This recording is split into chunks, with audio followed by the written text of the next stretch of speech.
विचार प्रक्रिया को बदलने वाली और चरित्र निर्माण में सहायता करने वाली इस पुस्तक के प्रमुख अंशों को हिंदी में समझते हैं।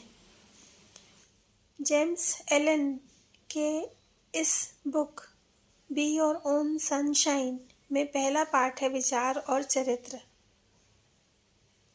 कहा जा रहा है कि जैसा मनुष्य अपने हृदय में सोचता है वैसा ही वह होता है। न केवल मनुष्य के पूरे अस्तित्व को यह समेटता है बल्कि इतनी व्यापक है यह अवधारणा, यह कहावत कि उसके जीवन की हर स्थिति और परिस्थिति तक पहुंचती है। मनुष्य वास्तव में वही है जो वह सोचता है। उसका चरित्र उसके सभी विचारों का पूर्ण योग है। जैसा पौधा बीज से निकलता है और उसके बिना नहीं हो सकता है, वैसे ही मनुष्य का हर कार्य विचार के छुपे हुए बीजों से ही निकलता है और उसके बिना प्रकट नहीं हो सकता। यह उन कार्यों पर भी सामान्य रूप से लागू होता है जिन्हें सहज और अनायास कहा जाता है और उन पर भी जो जानबूझकर किए जाते हैं। कार्य ही विचार का पुष्प है और आनंद और दुख उसके फल हैं। इस प्रकार मनुष्य अपनी खुद की खेती के मीठे और कड़वे फल काटता है।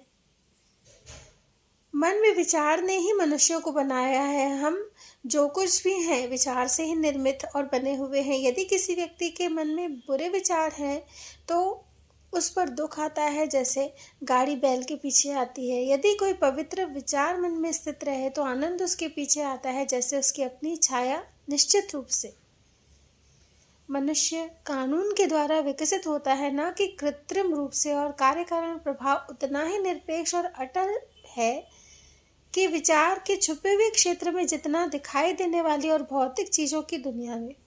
एक महान और ईश्वरीय चरित्र कोई अनुग्रह या संयोग की बात नहीं है, बल्कि सही चिंतन में निरंतर प्रयास का प्राकृतिक परिणाम है। ईश्वरीय विचारों के लंबे समय तक संगति का प्रभाव है। एक नीच और पशु जैसा चरित्र उसकी प्रक्रिया से निरंतर गिरे हुए विचारों को मन में बसाने का परिणाम है। मनुष्य खुद को बनाता या बिगाड़ता है। वह उन हथियारों को बनाता है जिनसे वह खुद को नष्ट करता है। वह उन उपकरणों को भी बनाता है जिनसे वह अपने लिए स्वर्गीय आनंद, शक्ति और शांति के महल बनाता है। विचार के सही चुनाव और सही प्रयोग से मनुष्य दिव्य पूर्णता तक पहुंचता है। विचार के गलत चुनाव और गलत प्रयोग से वह पशु के स्तर के भी नीचे गिरता है। इन दो चरम सीमाओं के बीच चरित्र की सभी श्रेणियां हैं और मनुष्य उनका निर्माता और स्वामी है। आत्मा से संबंधित सभी सुंदर सत्यों में से जो इस युग में पुनः स्थापित और प्रकाश में लाए गए हैं, कोई भी इससे अधिक खुशी देने वाला या फलदायक या दिव्यवादी और विश्वास से भरा नहीं है।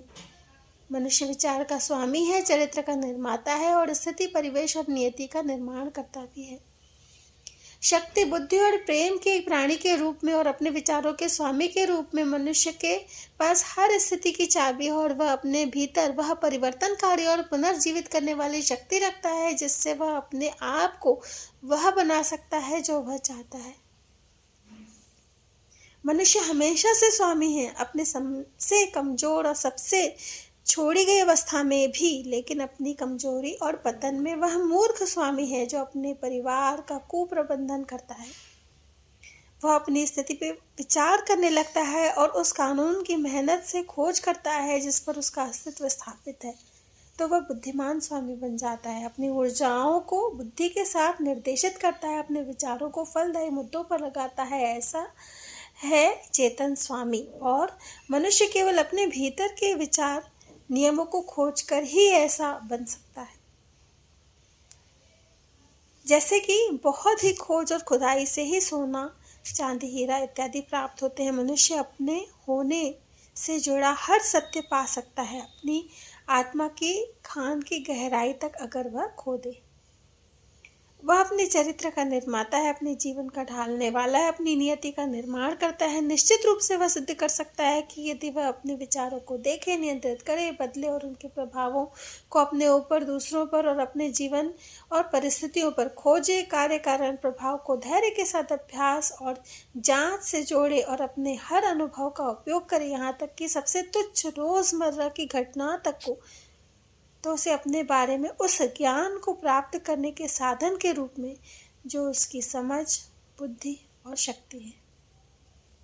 इस दिशा में जैसे किसी और में नहीं। वह निरपेक्ष कानून है, जो खोजता है वह पाता है और जो खटखटाता है उसके लिए खोला जाएगा। केवल धैर्य, अभ्यास, निरंतर प्रयत्न से ही मनुष्य मंदिर के द्वार में प्रवेश कर सकता है।